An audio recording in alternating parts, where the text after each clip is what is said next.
going on, everybody? Welcome to the opening bell of the NFL Stock Exchange. I am Trevor Sikkema. With me is Connor Rogers, and today we are here to not only recap what was another unbelievable weekend of playoff football in the NFL, but also give you guys everything you need to know about the 2022 Shrine Bowl. I'm in Vegas right now, boots on the ground. Connor, he's been observing from afar, getting all the practice tape. We've got some guys that we really like that we've been watching over the last couple of days that you guys need to keep your eyes on as we move forward here in the NFL draft process. But before we get to all of that, Connor, my man, how you doing, my friend?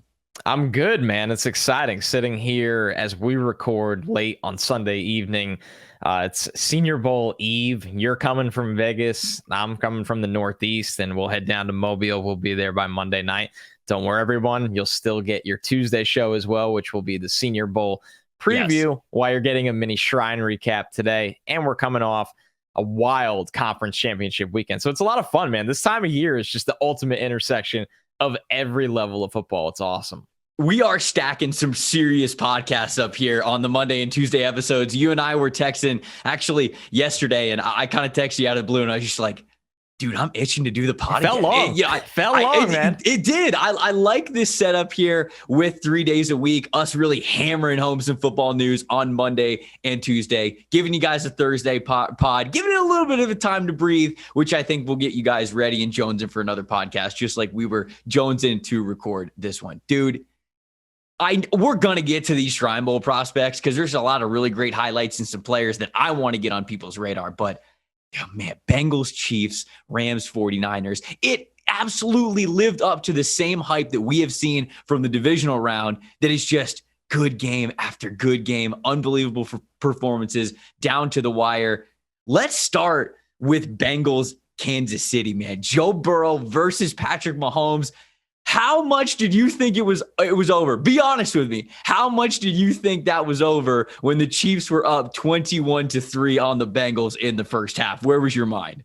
I'll say this, Trevor, even after the stop with 5 seconds and the clock just runs out at the half, which the Bengals had to have, I still looked at that and said, man, that probably didn't save the game for them, but it might save my cover, right? I said when this opened, Bengals 7, they'll backdoor their way into this. They'll hang around. They're pesky. They're feisty. They're competitive. They won't lay over for anyone.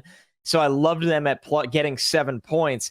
Mm-hmm. But the fact that the Chiefs scored, 3 points in the second half, everything's clicking for the Bengals. You get some big plays. You get those wide receivers going. You get Joe Burrow going. But the defense stepping up in the biggest way and making big plays. Yeah, I will be honest with you. I didn't think they'd be able to win the game with the first half they had. But, man, to do that against the Chiefs the way they did, just wildly impressive.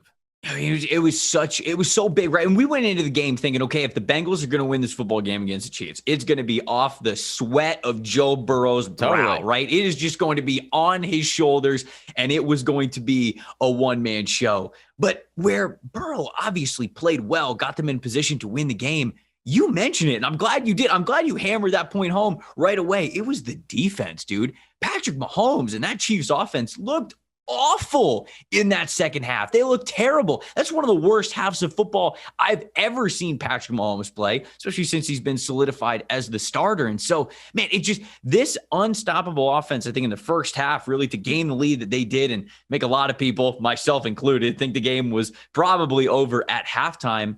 And that defense was just such a big turnaround. And you look at the guys that they've added over the last couple of years, Trey Hendrickson, Jesse Bates obviously is a few years back, but he is such a crucial part of what they do in that secondary. You got Mike Hilton, you got Chidobe Awuzie, you've got those young linebackers, DJ Reader, Sam Hubbard. It's just, they're not like superstars sitting there on the Bengals defense, but they've all played really, really well together, especially down the stretch. And it's crazy to say it, but the Bengals are in the Super Bowl, and a big reason why is because of how well that defense has played as of late.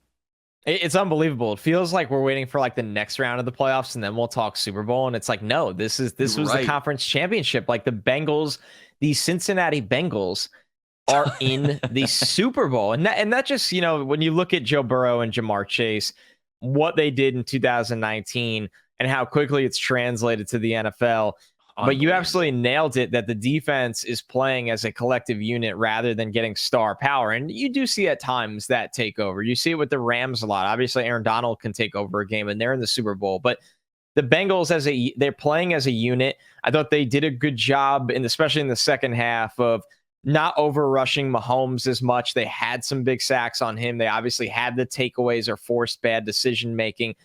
That secondary can play the ball in the air. We know what Jesse Bates can do to make a play on the football. So, and they tackled up front. You have to tackle up front. So I just think when you look at it, it's so interesting to see that team that, you're right, it doesn't have the stars. It's not like they've drafted a Chase Young for the defense or anything like that. Right. They are just a well-coached defense that plays together, while the offense is where they've invested serious capital, whether it's Joe Burrow with the number 1 overall pick, Joe Mixon with a top 50 pick, Jamar Chase, obviously a top 10 pick, T. Higgins with a top 50 pick. They just have a lot, but the offensive line struggled, but they find ways to make it work and get explosive plays. And they've invested so many assets. So they've showed you one way you can build. And when we talk about the Rams, let's talk about a totally different way to build. And I think it's really cool for the Bengals, the fact that I think at the end of the day, what matters is, Trevor, and it's cliche, but they have a big game quarterback. They have a guy that when the lights are the brightest, he is at his best. And when the moment gets cranked up, the pressure gets cranked up, he is completely in control and gets the job done. And honestly, you cannot be where you are if the Bengals without their kicker and Evan McPherson. It's insane to say. Florida Gator grade, baby. Fellow Gator like alumni, AFC baby. Robbie Gould. He's now like the AFC Robbie Gould. And I know he's got a long time before he gets to that status, but he's been lights out in this postseason. Do you think that he went up to Burrow as he was running on the field like he did for it was the wild card game, right? Where he said, yes. No, it was the divisional round game. And he said, guess we're going to the AFC Championship. Do you think he went up to Joe Burrow and said, hey, guess we're going to the Super Bowl right before he kicked it? I got to think that he did. I would think so. I think it's a thing now at this point. I think there's going to be some moment in the Super Bowl where it's like, guess we got to go get fitted for our rings. Let's get it done. And then he misses and everything melts down. But no, it's awesome, man. It's awesome. Man, I think when we'll have plenty of time to break down the Bengals and what they do well and preview that Super Bowl a little bit. But turning the page over to the Chiefs, I know that it was a super up and down year for the Chiefs. And obviously, like Patrick Mahomes being the quarterback that he is, I don't think the Chiefs are going anywhere. They're going to be contenders for a long time, as long as Mahomes is Mahomes. And they have those two offensive weapons in Travis Kelce and Tyreek Hill. But I'm going to tell you, man, the defense for Kansas City did their job, right? I mean, like, they held Burrow to under 30 points, 250 yards passing for Joe Burrow, only 88 rushing yards on 21 carries for Joe Mixon. Jamar Chase didn't have 100 yards, right? The Kansas City defense did their job. And I think it goes back to what the Chiefs really might need to continue this dominant force that they've been. And I think it is that wide receiver 3 position. I know it's just silly to say out loud, like, okay, they have probably the best tight end in the world, one of the best wide receivers in the world, maybe the best wide receiver in the world. Oh, what do you need more? Like, it's that scene from Endgame where Wong says to Doctor Strange, like, what, like, you wanted more? You have 2 of the greatest players in the game to go along with your generational quarterback. But I think with this being a draft podcast, and now we're kind of turning the page with Kansas City, I think it's what we got to talk about. I think corner is still on the table for them as well. But if one of the really good wide receivers in this class slips to them at the back end of the first round, they might take the bait on it. I mean, Trevor, look how the AFC is forming, right? How it's coming together with the teams at the top. And obviously we're looking at the Bengals, who they have weapon after weapon, and they can play the quick game even when their offensive line is falling apart. And I'm not saying just the Bengals, but I think a lot of teams are going to trail this method, or are going, the Chargers, I think, can get there eventually. I think they can be that kind of team. I think now that Josh McDaniels was hired with the Raiders, yes, they're going to be very run heavy, but when you look at what the New England offense has done as well, I think they're another team that will look to add to their skill talent group, utilize Waller to, and Renfro, but also get another guy in there and really maximize their Carr. I think there's going to be a shift in the AFC, especially with all this quarterback talent. And we know what the Bills can do, right? Forget it. I mean, the Bills are loaded there. Right. If you don't have 3 weapons at wide receiver and a legitimate game-changing tight end, a guy that's athletic enough to run the seam and block in your run game, I don't know how you're going to hang with these teams. I don't. Right. The Bills, the Bengals, the Chiefs, I don't know how you're going to hang with these teams. And God, what if the Broncos get a quarterback? I mean, if the Broncos get a quarterback, the weapons are all there already. So I think you nailed it. I think the Chiefs forget the defense. Forget it. Sit where you are in the draft, and whatever one of the top 5 or 6 wide receivers we just talked about on Thursday, take them. Man, if the Broncos were to get Aaron Rodgers, let's just open up Pandora's box right there and say that if that world exists, then all of a sudden Patrick Mahomes, Justin Herbert, Aaron Rodgers, and then Derek Carr. Think whatever you want about Derek Carr. Derek Carr is a good quarterback, and he is objectively, without a doubt, the 4th best quarterback in that division. That is some crazy quarterback competition if that's the case, if Rodgers ends up making the move down to Denver. And so, certainly if that happens, or even if it doesn't, you're right. The rest of the NFL, it's an arms race. We say that all the time, but it's not a cliche. It's a motto. It's something that every team is looking at, and all the teams that you're going to see at the top of Super Bowls and AFC and NFC championships over the next couple of years, they're going to have that formula, I think, more often than not. Let's flip over to the other game. San Francisco, Los Angeles. Matt Stafford, he gets it done. He gets it done in the end. They win 20-17. He gets over the hump. Stafford finally gets to a Super Bowl. We've now got former number one pick versus former number one pick. It's only happened once before. I believe Dane Brugler is the one who said this on Twitter. Peyton Manning and Cam Newton. I think it's the only time that it has happened before. And so we have another matchup here. And man, I just love to hear your overall thoughts. Obviously, the Rams played well with their defense. Ramsey shined. Donald shined. Von Miller was a factor as well. Cooper Kupp, you just can't stop the man. I love the fact that Odell Beckham Jr. had 11 targets, 9 catches, 113 yards himself. Man, I love seeing that kind of Odell Beckham Jr. now in the playoffs. So tell me what you loved about the Rams and just big takeaways overall from this game. Well, number one, it's pretty cool to see Stafford get to this point, right? And there's no doubt this roster was tailor-made for a Super Bowl. The roster was good. You have star talent on defense with Donald and Ramsey. Everybody knows that. I think they've even gotten a lot more out of Weddle than I ever expected when that signing was made. I think when you look at the offense, of course, with hitting on the Kupp pick, I mean, let's not forget they lost Robert Woods for the season, and they're still going to the Super Bowl. That is, speaking of the whole 3 wide receiver plan, let's not forget they had Cooper Kupp and Robert Woods, and we like Van Jefferson, but they said, hey, we'll still get Odell, and then we really have our 3 wide receivers. We even feel good about 4 wide receivers, and then Robert Woods obviously tears the knee up, and they still have the 3 wide receivers. They also drafted Tutu Atwell in the second round, right? Great plan. Right? I mean, okay, that one didn't work out. But you're right. You're right. They're thinking it, though. You're right. They're thinking it. Yep. So, they're obviously thinking that plan. When you use a top 60 pick on Tutu Atwell, say what you want about the player, right? Who had no business ever going in day 2 of the draft. But the thought process was we need speed and we need more, explosive plays from our wide receiver corps. So, I mean, when you look at the Rams, right, this is a totally different way to build it. This is something that we have never really seen before in the NFL. This is we're all in. We're going to trade the picks for stars. We're going to spend every last dollar. We believe we have a young coach that is at his absolute, he's dialed in. He's one of the best coaches in the NFL.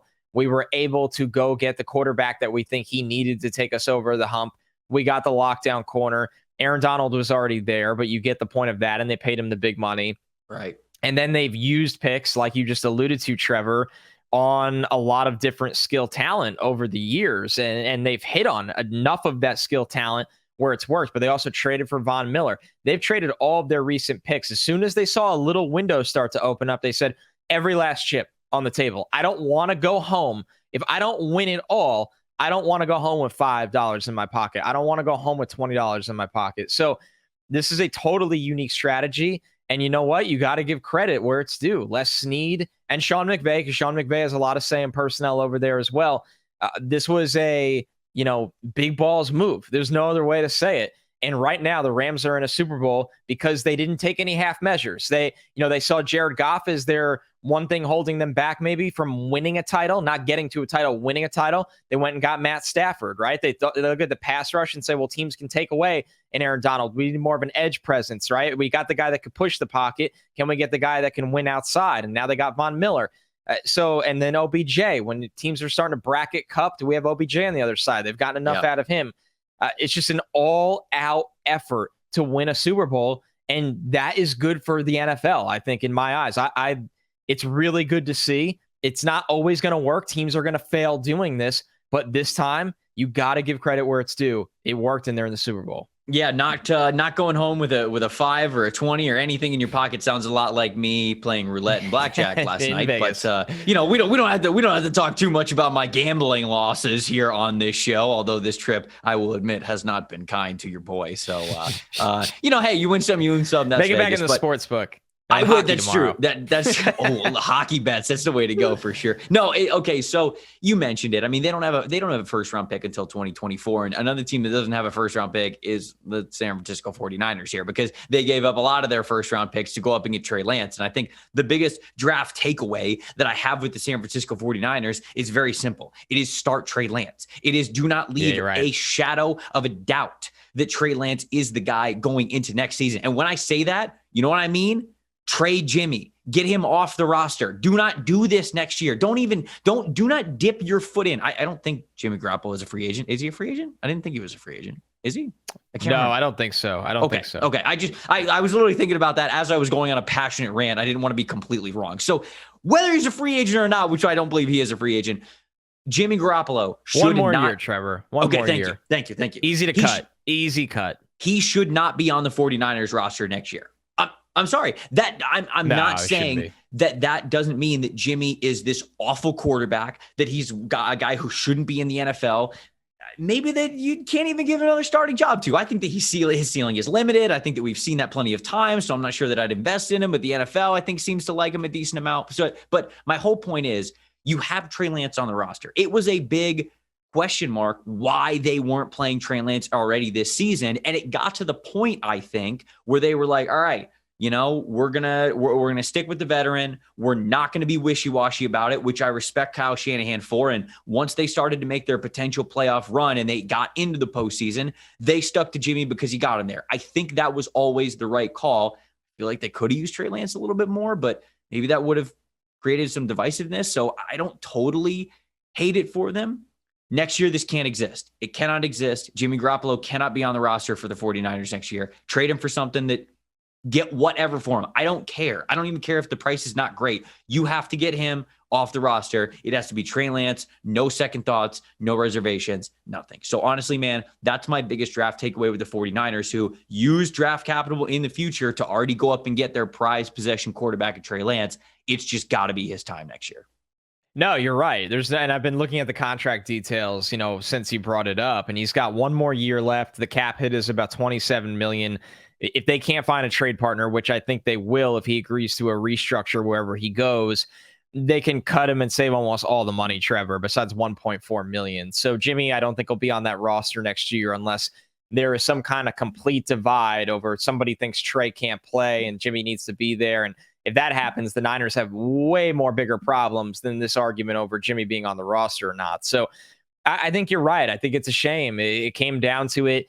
They were limited and hamstrung, by his floor, his ceiling, the lack thereof. There was no ceiling for Jimmy. And you know what? I think there are teams that would be interested in him. I don't think he's that guy that he's really not good enough to take you as far as you want to go most of the time in the playoffs, unless everything's perfect. But he's definitely not bad enough where I don't think he should be starting in this league. There was a lot of bad starting quarterback play across this league. And, Niners fans, I know you want more and you should want more because you want a Super Bowl. But there's teams in that bottom 10 that Jimmy could be a stopgap. Jimmy could be a backup for a young player. I think he'll be a starter next year. So you're right. I think when it came down to the Niners, I think everybody's looking at it. And I agree with this, looking at it as, wow, they made it, without their number 3 overall pick that they traded up for and gave up all these assets and they lost all those assets and couldn't make a lot of picks. They almost made it to the Super Bowl anyway. But I think there is also part of it that you have to sit there and go, wow, Kyle Shanahan and that staff, and they might lose some of that staff. Mike McDaniel's got a second interview with the Dolphins. We'll see where that goes. But Kyle Shanahan and that staff, a really good defensive staff as well, they are that good that even with a limited Jimmy Garoppolo, that they almost made it to the Super Bowl. So if they can really key in, develop Trey Lance, the things they asked Jimmy to do in this postseason, Trevor, it kind of makes you wonder, like, why didn't they just roll the dice with Trey? If those are the things they're asking Jimmy to do, you feel like you would think Trey would somewhat be able to handle that. Jimmy was throwing some wild interceptable passes out there. So you're like, why don't go with the young guy? But next year, we don't have to worry about that. You got to roll with the young guy and see where it goes. And I think for the Niners, you feel so good about what you have built in that's not going away. And that's your head coach and the staff that he continues to develop, that Shanahan tree. You have a good young roster, but all eyes now are on the development of Trey Lance. As in my eyes and your eyes,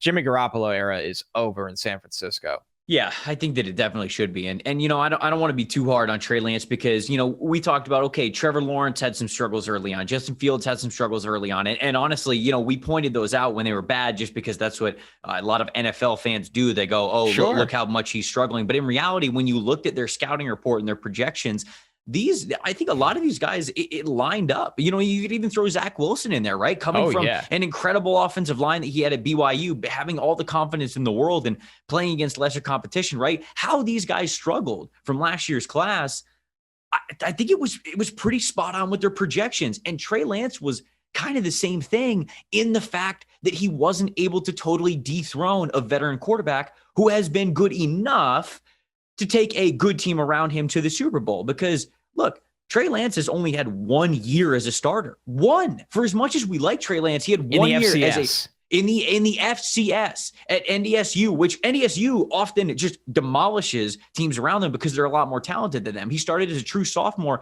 and he only got one game that he played in his junior year due to COVID-19 and everything that happened with that college football season. So you figured he was going to be very behind the eight ball. And I think that's exactly what we saw. NFL speed, NFL terminology, all of this stuff was probably too much for him. And I think that Kyle Shanahan understood early on that this was going to be a redshirt year for Trey Lance. And this was a redshirt year. And now you better hope that he's ready and it's time for next season. Anything else on Trey Lance, the Niners, anything before we move on to some of these Shrine Bowl participants?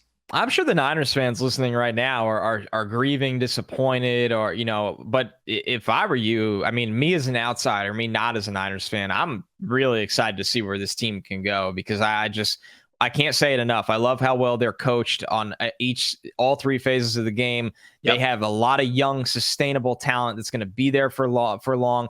They got, in my eyes, the best offensive player that's not a quarterback in football in Deebo Samuel. And you just have a system that works. So if Trey can be what we think he can be, how we evaluated him as a prospect, I think really good things are ahead for them.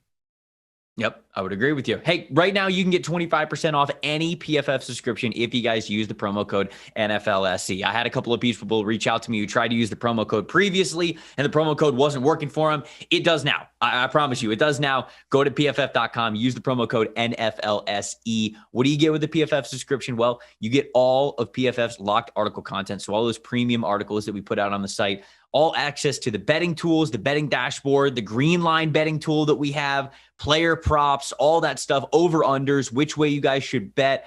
Of course, with the NFL draft guide, which is going to be coming up as we get closer to the draft. It's constantly updated. Mike Renner does a ton of legwork on that. And then once we get towards the season, fantasy football as well. If you're big into fantasy football, you get the fantasy football guide and all that kinds of stuff. So if you don't have a PFF subscription, this is a great way to get it. Get 25% off whatever subscription, either an Edge or an Elite, when you use the promo code NFLSE. Appreciate it if you use the promo code. That really obviously helps us out here on this podcast. So I am in Las Vegas, Nevada. I am boots on the ground here at the 2022 Shrine Bowl. Connor couldn't make it. I've already given him enough shit about that, so I'm not going to do that here live. He wishes that he was here too. So I know that was all there. But man, first off, before we get into some of these prospects, hat is off to Eric Galko and everyone on this East-West Shrine staff. They moved the game from St. Pete to Las Vegas. They also changed the time in which it was happening. They pushed it a little bit closer towards the Pro Bowl. I think that they're going to want to get something together with the Pro Bowl and kind of make it a big event here in Las Vegas in the future. But it's been awesome. They've been so accommodating to all different types of media, guys who are coming from all across the country to really get an extra set of eyes on some of these prospects and enjoy one of the more premier all-star events that we have in this circuit. And so the players have been so accessible. They've done a great job of allowing us to get to sit down and get to know these guys beyond just seeing what they do on the field and that kind of product there. It's been great getting the film from all the practices, and we're practicing at UNLV, which is a beautiful facility. Shout out to them. The practice that they have Monday, so when you guys are listening to this, is actually in Allegiant Stadium, which I'm super excited to go into. But just wanted to give a shout out to all the hard work that Eric Galko and his staff have done to make this a really great event. I know it takes a lot to change locations and change weeks, and he did that all in 1 year, and I think they pulled it off really well. So it's been great to be here. Connor, I know that you love to be here. Hopefully that we're both here next year as well. But as for some guys that you had on your radar going into Shrine Week, who are some players that you really like that you want to give a shout out to? And then if I've been able to get some good eyeballs and some good notes on them, I will echo some of those as well. Yeah, man, it's I got to be there next year. Obviously, with everything going on as the pandemic, the pandy just somehow cranked back up. Traveling's been crazy. I will be in Mobile the entire week, and the intersection of the two events made things a little bit hectic as we split things up at BR. So really excited to get down to Mobile on the ground. But we'll definitely do everything I can to make both games work next year, as long as there's not as much crossover. So it's great to have you there, man, because I've gotten to watch a lot of tape on these guys, and now they get to take it to the practice field at a all-star event, right? This is an all-star game. They are playing up against really good players on there. So Trevor, I'm going to throw 5 names at you that these are the guys that stood out to me on the Shrine list. When the Shrine roster came down, I said, these are the 5 that I've loved the tape. The other guys have been pretty good, but these are the 5 that I'm most excited to hear how they've been doing. Wide receiver Javon Hiley from Coastal Carolina. I think that's a name that a lot of people know right now. Really good route runner, just really good at separating, very productive, good hands. Edge Ali Fayed, a guy that just is explosive. I think he's a little undersized. I think he's a little slender, but he's someone that has shown a good pass rush plan this year. I think he's shown that the spin move is a legit weapon in his arsenal to beat tackles. And I'm sure that's appeared on the practice field as well. So when I watch Fayed, he's someone that can win with speed, can win on the inside, can show off that spin move. And I want to see him, maybe even get a little bit stronger at the NFL level and turn into maybe a rotational pass rusher on the outside. Cornerback Dallas Flowers, edge Jeffrey Gunter, another Coastal Carolina prospect, really a lot of power in his game, and tight end Derek Deese Jr. from San Jose State, who I thought developed well as a blocker this year while already having receiving ability. So those 5 to me stood out, but I'm excited to hear about everyone you want to talk about. But do any of those 5 do you want to highlight from what you've seen translating from the game tape now on to the practice fields in Vegas? Yeah, I'll start with Western Michigan edge rusher Ali Fayed. And I had the chance to not just watch him in practice, but also get to sit down and interview him a little bit. And when we were on the practice field, you mentioned that spin move that he has, and that was on full display during one-on-ones. He was looking to show a lot of the pass rush moves that he had in his arsenal. He even hit a fake spin on one of the offensive tackles. I did during see that period where film. He got him pretty good. He got around. He got around the edge rusher. He sat in the chair. He did. That's the correct coach speak or scouting term to really put the offensive lineman back and just get him off balance, falling back in a chair because they weren't expecting that kind of a pass rush move. And so that was great to see because, man, you don't often get this at these all-star events. A lot of these guys aren't as comfortable as they need to be to pull off a lot of these moves. And so when you see guys, especially day one, throwing out a lot of their pass rush arsenal, I think that you really take note of that. And you go, okay, that is a confident pass rusher. That's somebody who believes that they can be plopped into any situation, any team, and they can get the most out of them. When I talked to him in between the 2 practices that we have watched already, he was great. I love getting to know him a lot more. He talked about how he really has enjoyed getting more experience as an outside linebacker, as a backer type, not only getting more familiar and more comfortable rushing from a 2-point stance, but also dropping back into coverages. He said that's something that he's really taken hold of during the coaching periods when they've been on the whiteboard, getting to drop back, getting to understand his zones, getting to read the quarterback a little bit better and get a feel for coverage. So he's definitely enjoyed that, but they're really rounding him out, if you will, because he's got a lot of experience as a 3-point rusher, as a defensive end, but getting some of those weapons to also translate into outside linebacker work is something that he has really looked forward to. And part of the interview that I really loved with him is, I said to him, man, you look like you already have so many moves in your toolbox that you could go to at any time.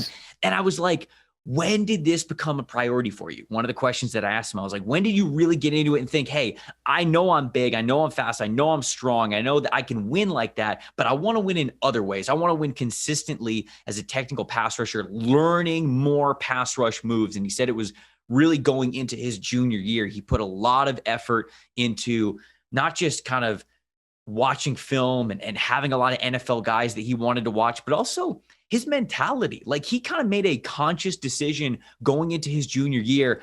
I want to be an NFL pass rusher. Like, I want to work and do what I need to do to make that happen. And he told me that he even, I think he taped the NFL logo above his bed in his room to always remind him of what he wanted to be. So he was constantly looking at that NFL logo. And he talked a lot about kind of manifesting and working hard to make sure that he makes his dreams a reality. Basically, not selling himself short, having this opportunity and making it happen. So, dude, I have really liked him. He was an awesome prospect to get to know.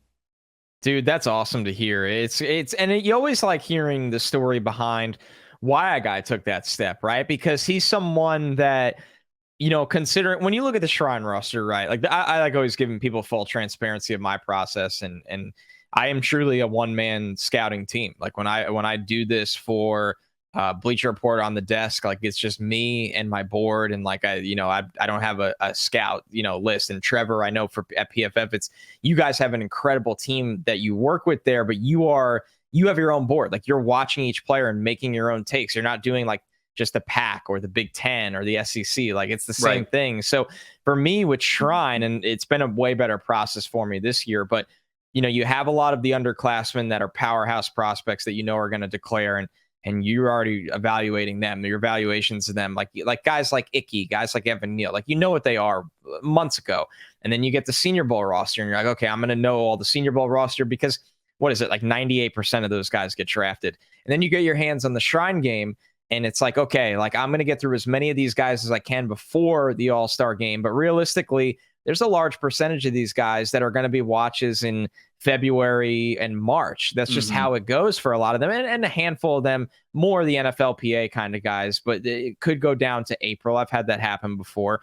But when you look at Fayed, and all the guys I said on this list, and there's a couple more, these are guys that were making plays in September and October. And I said, I have to find time because they're standing out at such a high level in their conference that they're big time players. And honestly, Trevor, I think, and this is the reality of the All-Star games. And, I can't wait to get out to Vegas and see what Shrine's got going on. I've been going to Mobile for 6 years now and can't wait to be there this week.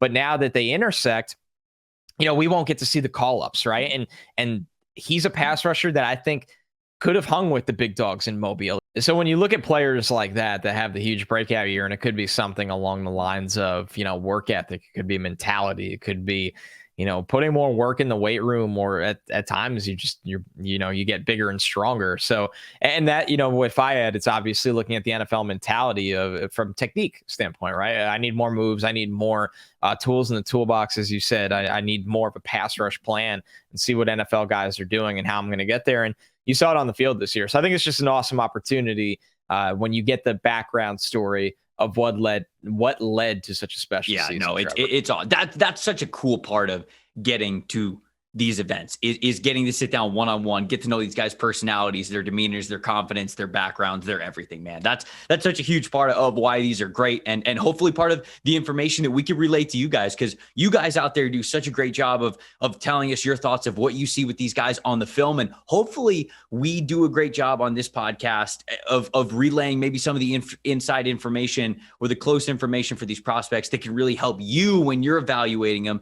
Talking about guys who you'd love to see on your team, or maybe you're an aspiring draft analyst and you got your own big boards and just making those right decisions, having those guys in the right spot. I think those certainly go a very long way. It's time for Connor's favorite ad read. Roses are red, violets are blue.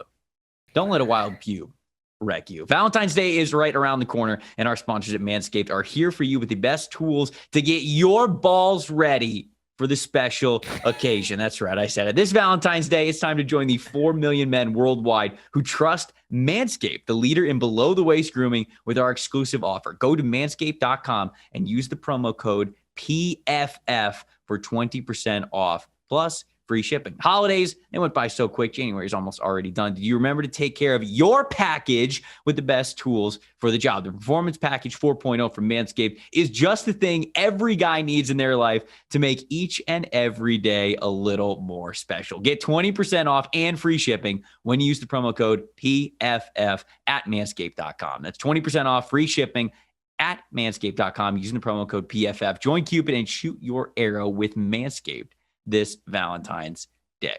All right, so I'll touch on a couple. Shoot your arrow. It's a great takeaway, isn't it? It's just tremendous. These it's people, elite. they're just absolute marketing geniuses. I'll shout out a couple of guys that I've really enjoyed watching, who have really popped out to me over the last couple of days. Or some of these guys I've been able to sit down with and talk to, but not all of them. We'll start with quarterbacks because, of course, that's just like what everybody wants to talk about the most. It's not the strongest group here at the Shrine Bowl. We got Jack Cohn. We got Brock Purdy. We have Skylar Thompson. We got De'Aaron King. Those guys are probably the most notable players. De'Aaron King, official measurables, small, man. He's 5'8", 198 pounds. He's small, and you kind of knew early on that unless De'Aaron King was somehow just super pinpoint accurate, every ball was exactly where it needed to go. He was having an unbelievable camp doing that with accuracy. It just was not going to be a good outlook for him when it came to the NFL draft. And I don't think it is for the quarterback position. I mean, he's been adamant about playing quarterback. He was adamant about that when he was at Houston. Same thing with Miami. I just don't think he's going to be able to stick in the NFL at a quarterback. He doesn't have enough of the consistent accuracy, and the height is going to be a major issue. The two guys that I think have stood out to me the most, Jack Cohn and Skylar Thompson. And I don't think they've stood out in like, whoa, these guys can play. Like we're talking NFL playoff starters or anything over here, but they have played the best. Jack Cohn, I think that we saw it this past year, had his best year at Notre Dame. He's been able to carry that into the offseason. And I was pleasantly surprised with Skylar Thompson, who is a true veteran of college football, has been at Kansas State since 2016. He's had an injury that he has had to overcome. He's had a red. I know. I asked him about. It's almost crossing over when dude, I asked him this, and I was like, dude, you've been, I essentially, as nicely as possible, said, damn, you old. And he kind of, he laughed about it. And he's like, yeah, I've got a lot of experience. And, he spins that into a positive. He's seen a lot of things and not a lot confuses him. Now it's just about going out to execute. And so I thought that those two guys have done a decent job. I don't know. Do you have any thoughts on King or Purdy or Cohn or Thompson? Yeah, I mean, those are guys that when you watch the tape, it's, I'm trying to figure out if they're draftable, I think is the question mark right now. And I think when you look at, maybe Thompson and Purdy, they got a shot. Cohn, for me, it's just been a wild ride for him at college. And he's a Long Island guy. So there's a lot of people, out here in the Northeast, obviously rooting for him when he was at Wisconsin. And then that carries over to Notre Dame. I think De'Aaron King was the guy going into the year. You look at this Shrine group now. If you rewind back to August, he was the guy I would consider that I'm most intrigued by with the way the league's going. I did not think he'd be 5'8", number one. And I'm not like Mr. like, oh, you have to be this measurement threshold. I think to Miami do anything. has him listed at 5'11". Let me look. They do. That's what I literally updated my doc yesterday.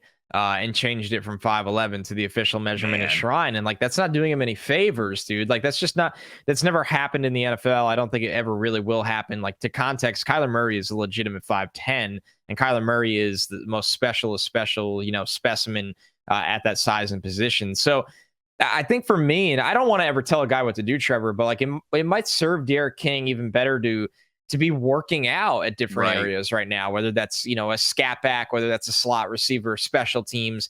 I respect him going for it at quarterback, but it's going to be an uphill climb for this group. I think it's, you nailed it. It's not the best group at Shrine. And, it's just, there's not a lot of guys in the world that can play this position, right? It's what it comes down to. This is not a good quarterback class as a whole. So yeah, I think this is a group that, we're talking about.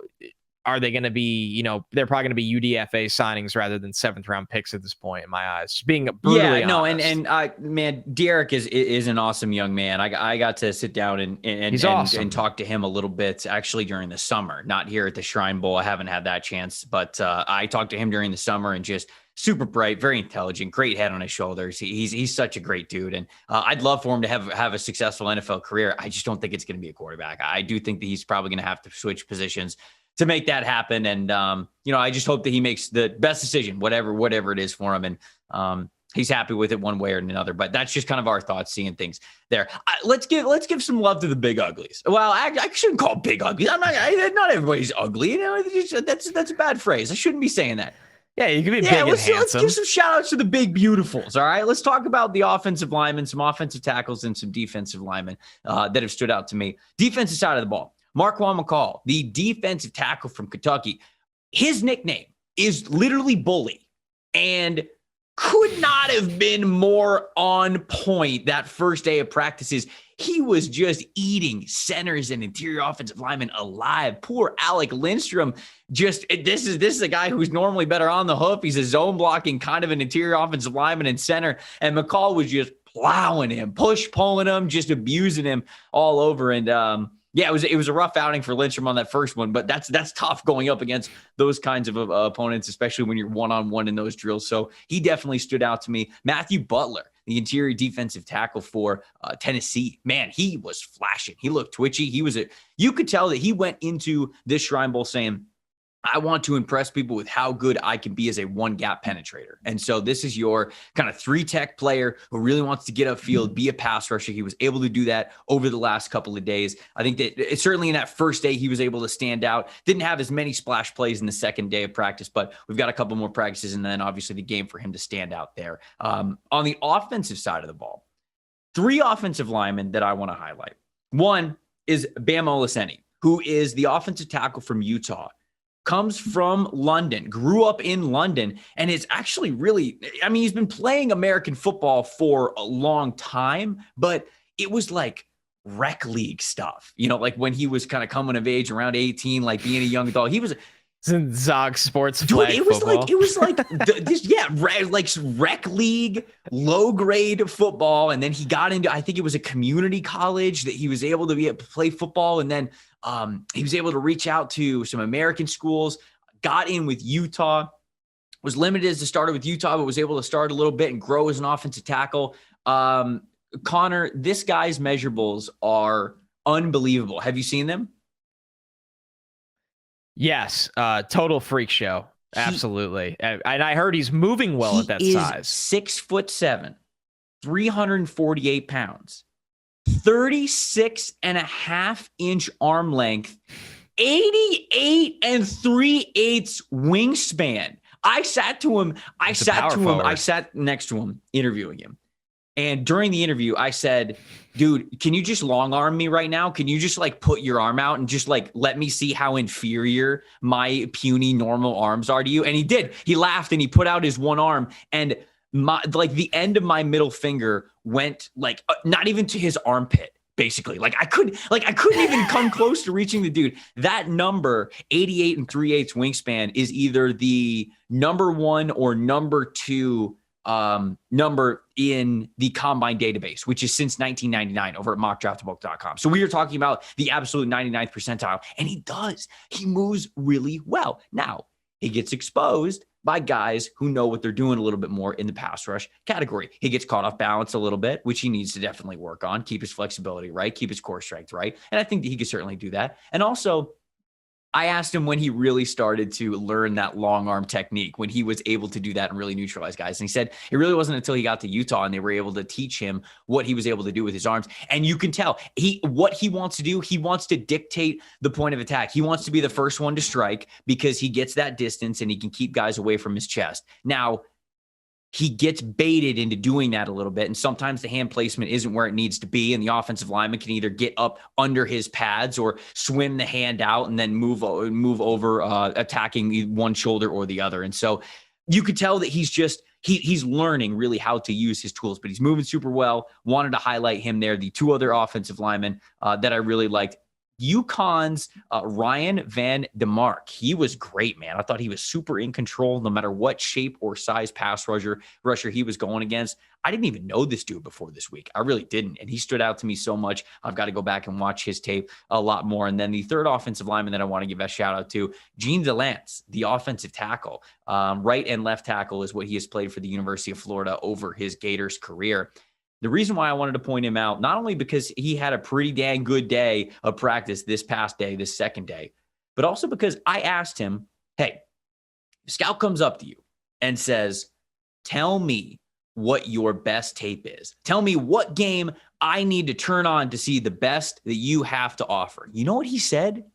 He said Alabama. He said Will Anderson. He said Will Anderson by name. And he said it is bold. And he smiled and he said, it's not my most dominant tape, but I gave Will Anderson a run for his money. He said, I got the better of Will Anderson on a lot of reps. And he said he had all the respect in the world for Anderson. He said he's one of the best, if not the best pass rusher he's ever gone up against. But he said, I got my reps against him just like he got a couple on me. But I was going toe for toe with one of the best pass rushers in college football. And I absolutely love that about him. Dude, that's awesome. And he wouldn't say that if he's just getting rocked the entire time. So it's legit. And also the self-awareness to go, listen, am I getting credited for giving up pressures or quarterback hits or anything like that? Sure. But I'm also showing that this is a guy that's going to be the number 1 overall pick in the 2023 NFL draft. And I have legitimate tape competing against him. So that's a cool moment. I'll go back to Bam Olaseni. Obviously someone that you highlighted is just a mammoth at 6'7". The wingspan is insane. The background's really interesting coming from London. And Trevor, why he's so intriguing, I think, is when you look at the tools, former 4-star, takes a little while to get on the field at Utah, has to sit basically 2 years. The 1-year starter, plays left tackle. This is kind of the draft and stash special right here with him. You're looking at him and going, you have the size, you have the tools that, like I said to you right out of the gate, that when you were about to read his size, I said, he moves well at that size.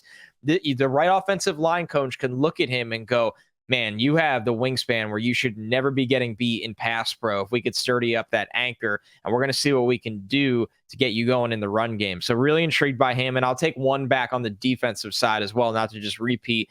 When you look at, Bully Ball McCall, who I just, the lad is the size of a door frame, man. And this is a player that, I think he came in there, came back in spring ball and got down from 380 to 340 around there. The fact that he's willing to put in the work, lost 40 pounds, team captain, that's special to me. And he's not somebody that's going to play more than, 30% of snaps at the next level. He's a true nose guard. He's going to play at 335, at between 335 and 350. He's going to eat space. He's going to stop the run.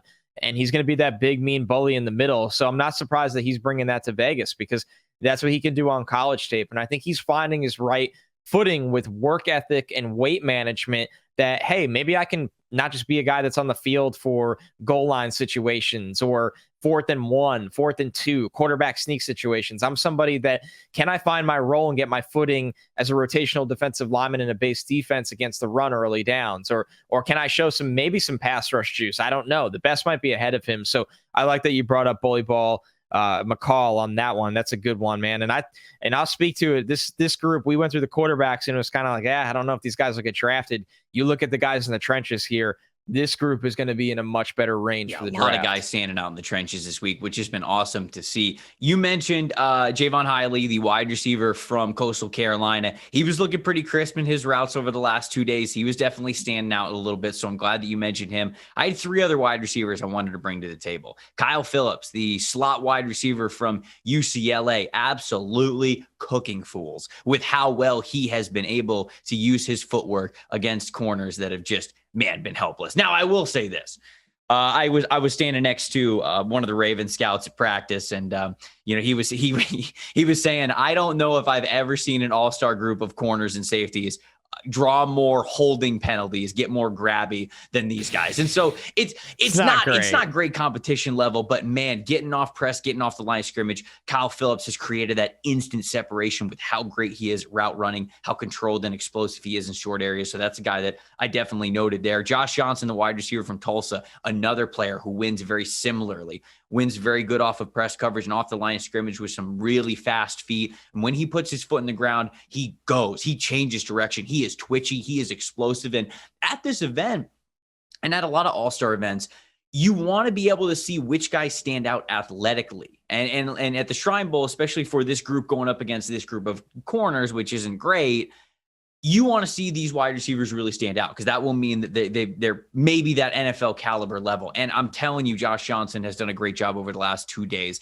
of making that difference, being that twitched up athlete, being fantastic in and out of his breaks, and just being too much for guys to handle, creating a lot of separation in that way. The last wide receiver that I wanted to mention, Jarrett Stearns. You brought him up, Connor, in a previous, maybe best hands in the previous podcast. And man, this is a guy who led the country in yards after the catch, was part of that Western Kentucky offense with Bailey Zappi and Zach Kitley as the offensive coordinator there, putting up monster NCAA record numbers. Jarrett Stearns was on the opposite end of a lot of those Bailey Zappi passes. And so this is a smaller guy. He showed up way smaller than I thought he was going to be. 5'7", 183 pounds. Got the chance to also sit down and talk with him. And I said, hey, what do you want to prove to people this week? And he smiled and he said, I want to show people that I'm a contested catch wide receiver just as much as I am a slot separator. And you know what? Day one, they threw him a corner ball at the front pylon in the end zone. He went up and he got it over somebody. And he did. And he caught it through the contact. And that was great to see. He is an NFL player among a lot of guys that are probably going to be struggling for either draftable grades or practice squad slots. I think Jarrett Stearns is showing that he has pro game to what he has been able to bring to the Shrine Bowl.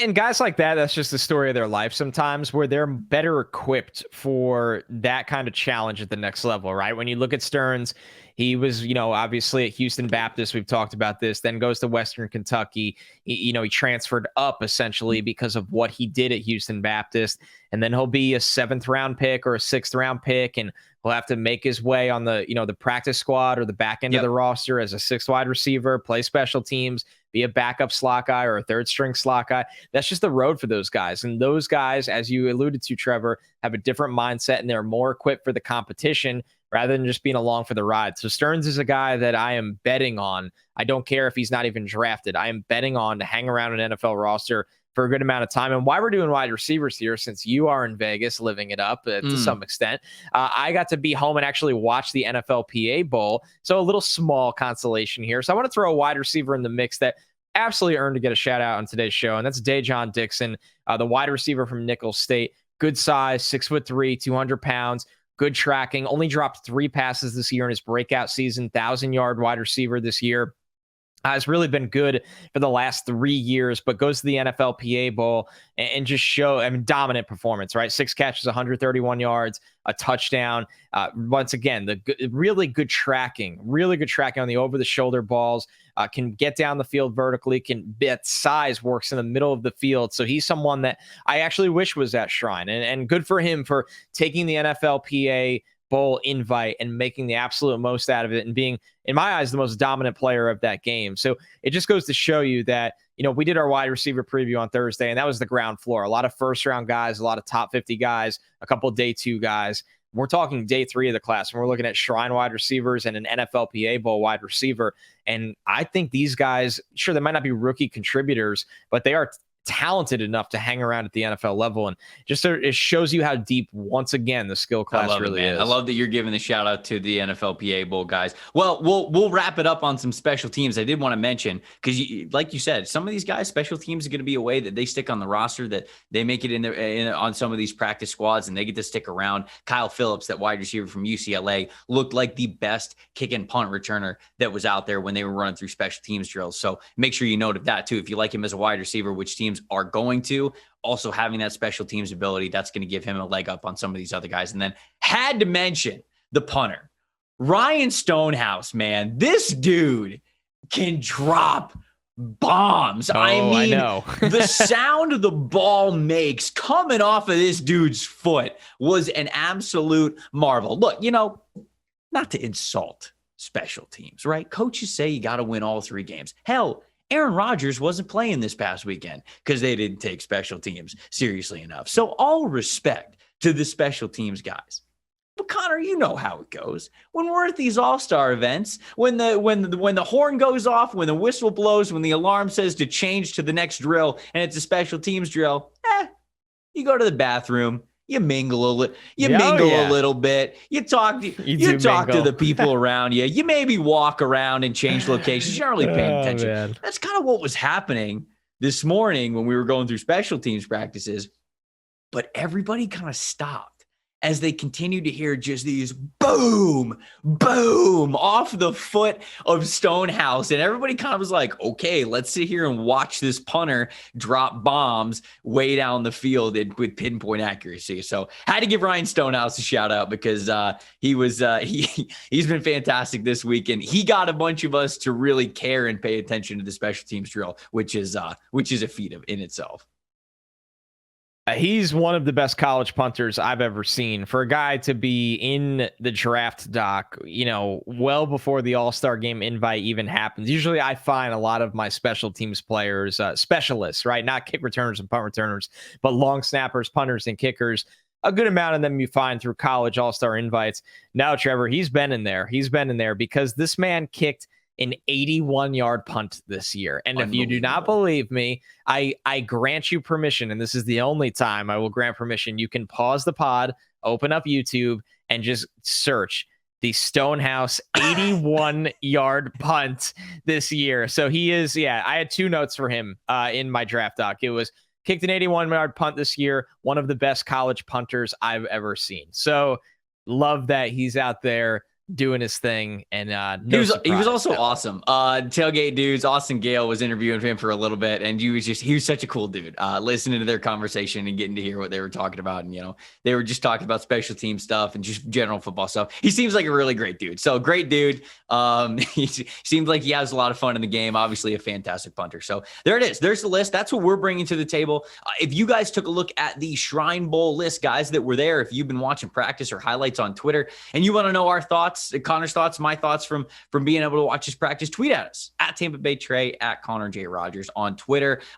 Just ask us about some of these prospects, maybe what we think. If we haven't gotten to a guy yet, you can give us a shout out, put him on our radar. If we've seen him, we'll tell you what we think. And if we haven't seen him, we'll tell you that we'll head to the tape. We'll see if we can get some time to put some eyeballs on him. So if there's anybody on the Shrine list that we didn't get to that you'd love to hear some thoughts on, tweet at us. We'll be sure to do our best to get you our thoughts there. That's a little bit of a Shrine recap. On tomorrow's episode, we're switching gears because Shrine and Senior Bowl are so close. They're bleeding over a little bit. We're getting right into our our Senior Bowl previews for the week. Connor mentioned it. He's going to be there. I'm going to be there. We're going to have some live pods, which we're together, which I'm sure the chemistry there is going to be a lot of fun. It's going to be a super show. It's going to be fantastic. Hopefully, maybe some people can stop by on the show because a lot of media people are in Mobile for that. But on tomorrow's episode, we are going to go down position by position, talk about all of the guys that are in Mobile for this year's Senior Bowl, give you our preliminary thoughts, who we're looking forward to watching, what we're looking forward to watching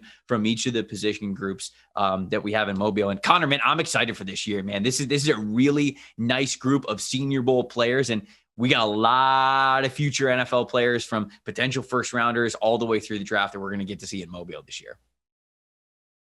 Dude, it's going to be awesome. We're going to have a big time show, big time episode, getting to preview all those position groups, as you said, some of our favorites. And then, of course, we'll also get to, while we're down there, kind of recap what we saw through 4 practices already. So boots on the ground is big. Hopefully get to catch up with some people, kind of bring some scouting buzz to the table as well for these next couple of shows, or next couple of weeks of shows, 3 times a week, which has been great. Obviously, being together makes things a little bit more fun. Yes. We'll probably be a little bit of a longer show when you download on Thursday, which will be really good. And obviously, Tuesdays will be big as well. But I just can't wait to get down there and be around practices again. And this is going to be, I don't want to spoil it, but this is going to be a really good opportunity to really distinguish some of these quarterbacks 100%. That are down there. The quarterback crop at the Senior Bowl is big time. And man, it feels good. This is the draft cycle where we're not even catching our breath. Tonight, as we are past midnight again, our time here. I don't know when anyone's listening to this, but we're recapping Shrine. And then, of course, tomorrow we're previewing Senior Bowl. And then the show after that, we're recapping Senior Bowl. And then we get to slow down and kind of digest everything leading up to the Combine, which will be a really, really good process. So, man, we're flying at a wild pace right now. Yeah, but I'm loving it. It is the best time of year, man. It is the best time of year to watch the NFL playoffs and get to be at these all-star events and get to learn about these prospects, man. We're going to have Some teams need coaches. This is true. We're still going through that a little bit. Right now. I feel like I've plugged the coaching show. If you guys haven't listened to that, we did a full coaching and GM episode last week on Tuesday. If you haven't listened to that, I feel that I've plugged it so many times because a lot of the coaches that we talked about on that show are getting jobs. So if you want to hear about some of our thoughts there, you can go back and listen to those shows. We're going to have plenty of stock up, stock down information for you here on the NFL Stock Exchange when it comes to the Senior Bowl. And that all starts with our preview, which happens next episode. We'll see you guys then.